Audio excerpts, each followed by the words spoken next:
This video is about the concept of the happy journal, or the gratitude journal, or whatever you want to call it.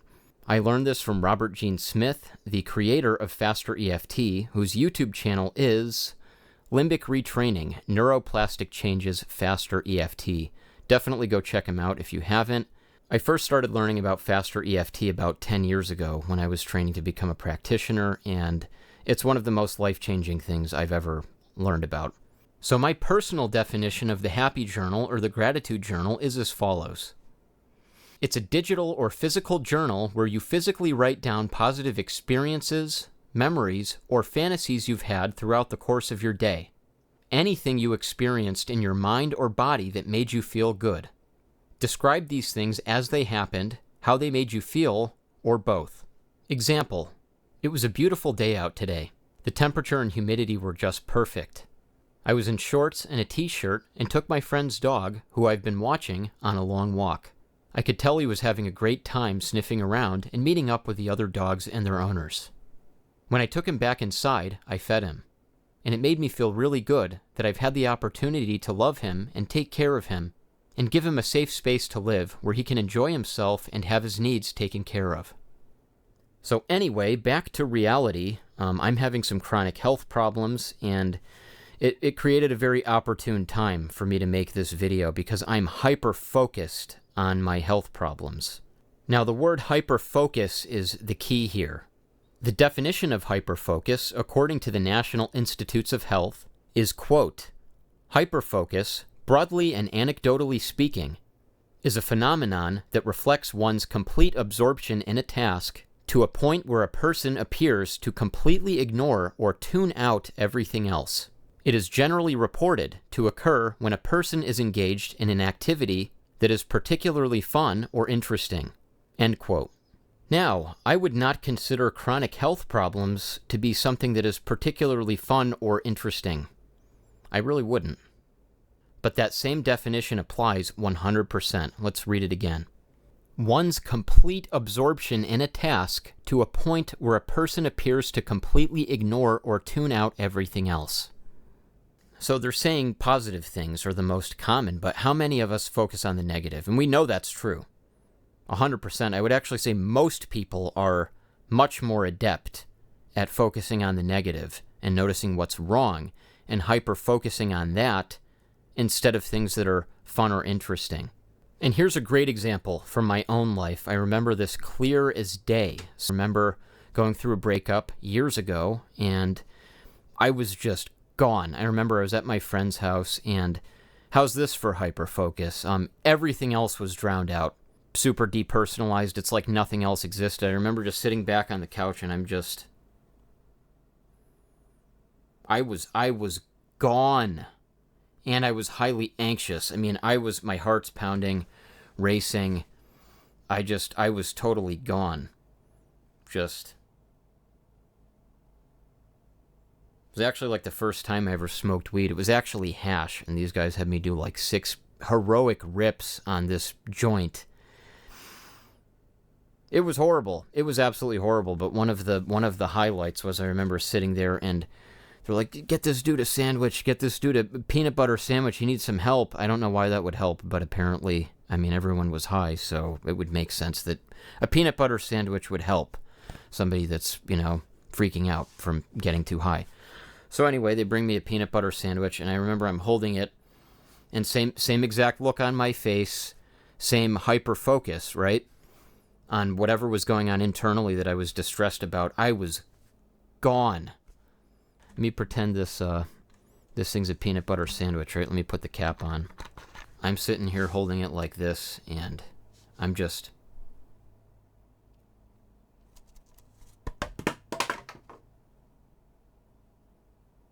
And I'll tell you what I was hyper-focused on. I thought my friend was invaded by a body snatcher, and he was not my friend. And I was also convinced later on that I was in the mental hospital, and I was hallucinating this. Like I was unconscious from drugs they put in me, and this was all a hallucination. So that's what was going through my mind, and that's hyperfocus. I was very hyperfocused. I was very hyperfocused on that. Hyperfocus is generally reported to occur when a person is engaged in an activity that is particularly fun or interesting. Once again, particularly fun and interesting, not exactly the two words I would use to describe that experience. You could use them. You could. I would not, personally. So coming back to the Happy Journal, wow, we went on a bit of a trip there. Speaking of being high, we went on a little trip. So speaking of the Happy Journal, did I mention loops are a thing? Like time was looping, it was repeating itself over and over again. All right. Jokes aside, I'm actually being very serious right now.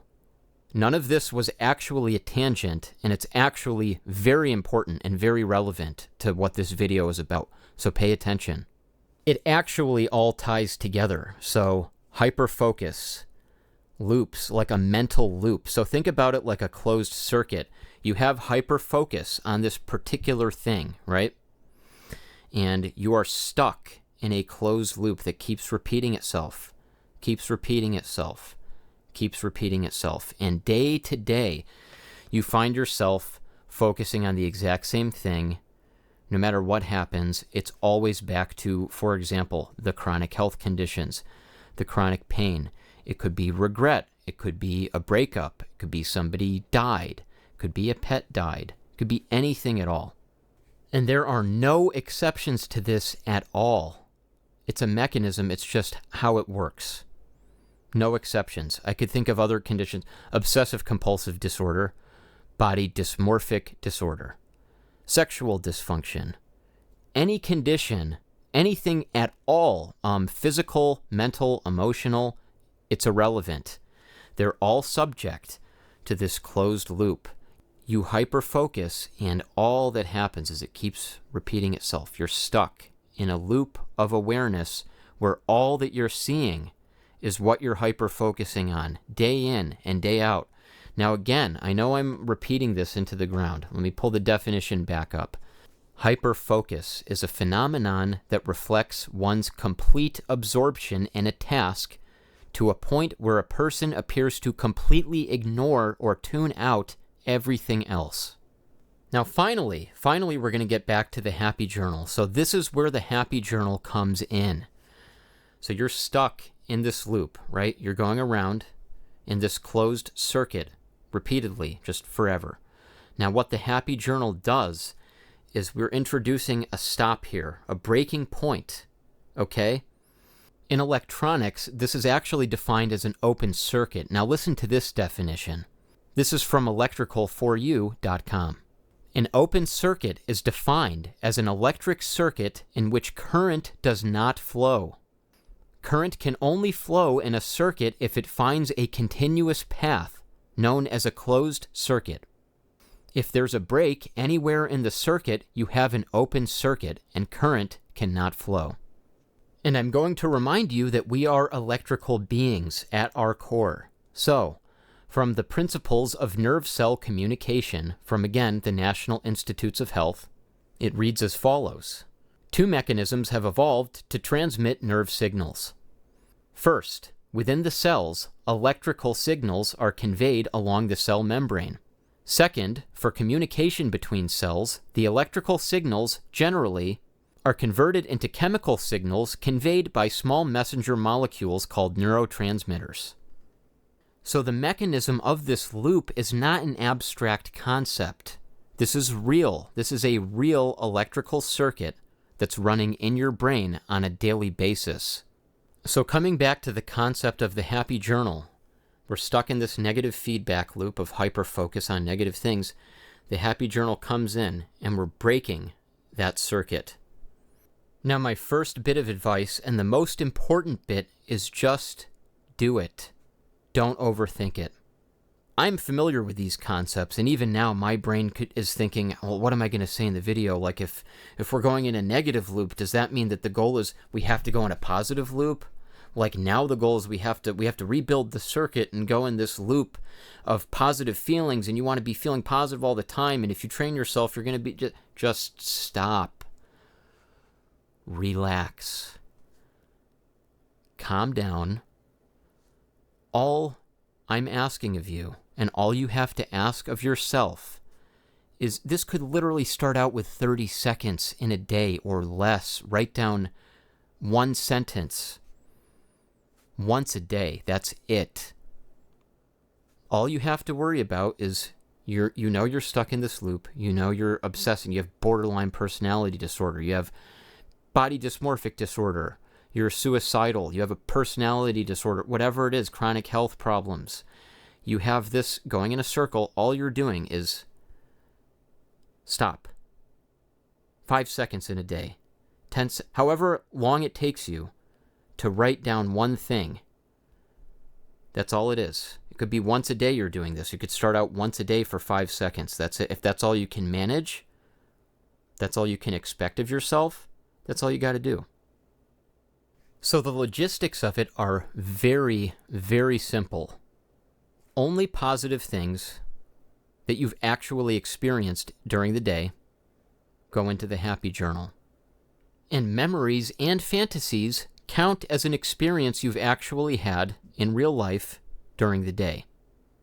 So for example, right now, my grandparents are all dead. I can remember going out to breakfast, like with my father and my grandparents, and how much fun I had going out with them and talking to them. I felt like they loved me and understood me. That's it. You could write that down. Now notice, I'm having some emotions come up. I still miss my grandparents. And here comes the potential loop. Nothing wrong with feeling grief. Nothing wrong with feeling sad. It's a matter of you don't want to get stuck here. And now it becomes, I miss my grandparents. They're gone. These happy times are over. I'm never going to find anybody that cares about me like they did. This is ruined, now you're stuck in a loop. And look at the disservice it does to your good memories. So this is what I mean, and this is the value of only having positive things in the happy journal. It doesn't mean you're censoring yourself. It means you're making a sacred space for these good experiences. It's not going to be corrupted.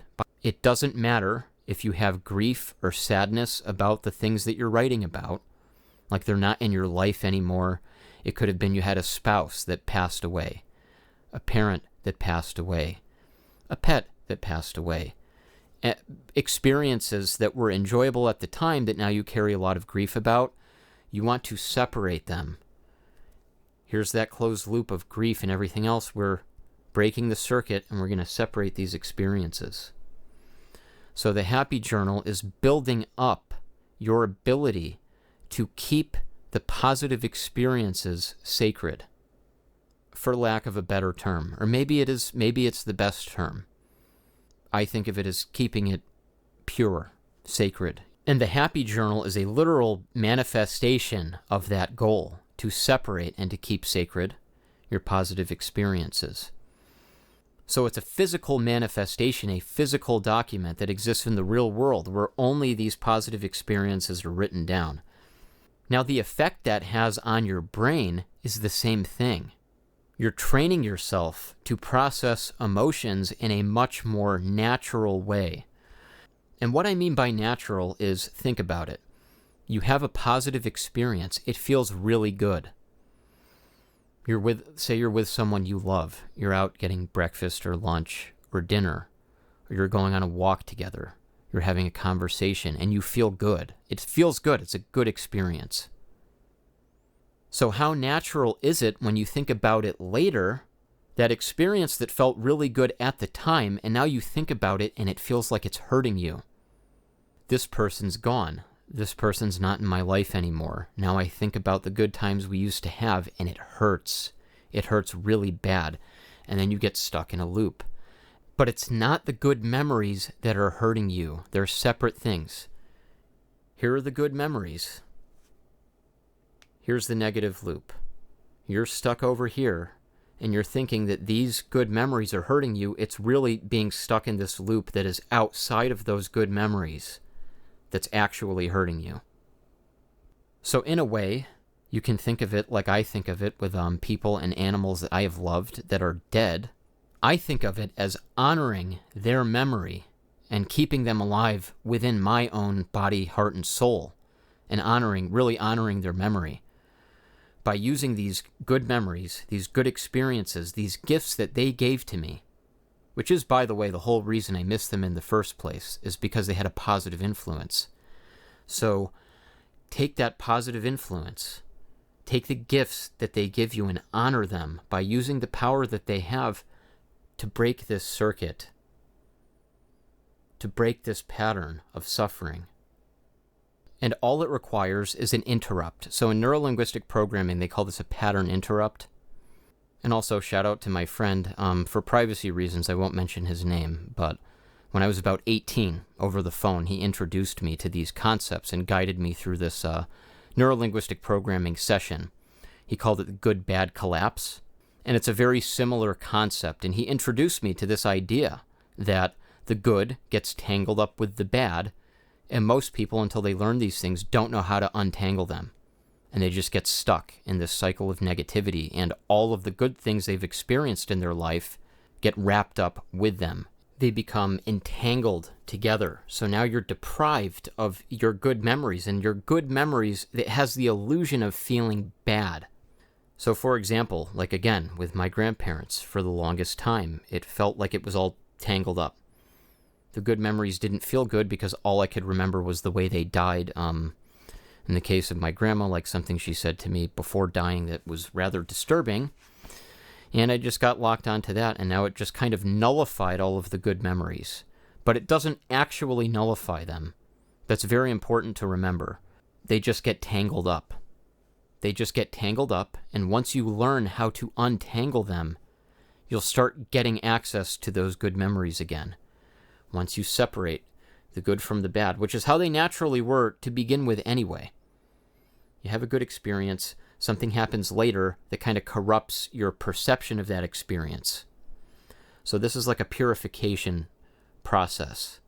When we're doing the Happy Journal on a regular basis, we're practicing the separation between good and bad and living in a much more natural way, where we deal with the bad times as they come along. There's going to be suffering, there's going to be pain, but we make an effort to really cherish the good experiences that we have had and have this deep, profound sense of appreciation. This is one reason I also call it a gratitude journal. I think they're both perfectly appropriate names. I think gratitude journal might even be more appropriate. So, to wrap this up, it's not just the good memories. Keep in mind the Happy Journal is about stuff you're experiencing today. So it could be good memories. I know I've focused a bit much on memories, but this is a very much a present moment practice. And the really exciting thing is you can learn how to look forward to the future for more good experiences. You're priming yourself to seek out experiences that you're going to appreciate. You're training your brain every time you take time out of your day, just once a day, to write down good experiences that you had. You're training yourself to seek out more experiences that you're going to appreciate, more things you're going to feel good about. You're going to start looking for more of the good in life, the things that make you feel good, the things that make you feel fulfilled, helping other people feel better. I mean, the amount of experiences you could have that you could write in your private journal, things you do in secret and private, like helping someone else. I do advise that, by the way. That's a little bit of a tangent, but I think good deeds and being of service to other people should be kept secret. And that's something you can cherish in your private gratitude journal, happy journal. Keep it sacred, keep it pure, keep it protected from all the other bad stuff. Here's everything else. Keep it in the sacred space for your benefit and for the benefit of others. You start cultivating this spirit of gratitude within yourself and building that up slowly over time. It's like a spiritual investment that compounds interest as time goes on. So that being said, a specific example of something in the Happy Journal, memories of my friend teaching me NLP and having this guidance and support from somebody that cared about my well-being and guided me through this and gave me this exercise that changed my life and set me on a path to permanently improving just about everything in my life. That can go in the Happy Journal. Another thing was about maybe a week ago, I was out with some friends and just had some phenomenal experiences. I won't get into details out of respect for their privacy, But one of the things that happened was we were out at a park, and there were just dragonflies everywhere. I've never seen anything like it in my life. It was just this magical experience. So that's an example. It's that simple. It's anything that comes to mind.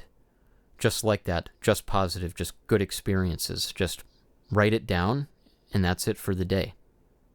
And as one final note of encouragement, I am the worst complainer I have ever known in my entire life. So don't make excuses that you can't do it. I'm probably going to finish recording this and then go online and leave some voice notes for a couple of my long-distance friends just complaining about everything under the sun.